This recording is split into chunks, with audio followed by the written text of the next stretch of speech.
সামনে ঈদ, কাপড় চোপড় কেনার একটা ব্যাপার স্যাপার থাকে, তো সেই দিন দিনাজপুর ব্রাঞ্চের আড়ংয়ে যাওয়া হয়েছিল তাদের ঈদ কালেকশন দেখতে এবং পছন্দ হলে কিনবে এরকম। তবে গিয়ে বেশ অবাকি হয়েছিলাম, আউটলেটে অনেক মানুষজন ছিল, তবে সেটা কথা না। আউটলেটের 1-2 তলা শুধু মেয়েদের জন্য, ছেলেদের এখানে কোনো সিঙ্গেল প্রোডাক্ট নাই। তোমরা যারা মেয়ে মানুষ আছো জামাগুলো দেখো তো, সুন্দর না? দাম কত জানো? মাত্র 6,913 টাকা। কি রাগ করলা? চলো আরেকটা জামা দেখাই। এটার দাম 15,268 টাকা। মানে এই টাকা দিয়ে 2 মাস আমার খুব ভালোভাবে চলবে। ড্রেসগুলোর এত দাম, তারপরও সবচেয়ে বেশি বীর কিন্তু মেয়েদের 2টা ফ্লোরেই। আড়ংয়ের কয়েকটা অ্যাস্থেটিক প্রোডাক্ট দেখাই চলো।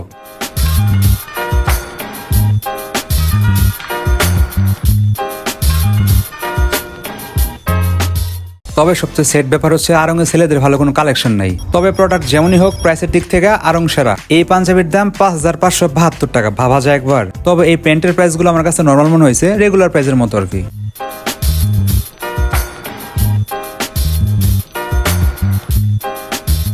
আড়ংয়ে জুতার কালেকশন দেখে আমি আরো বেশি অবাক হয়েছি।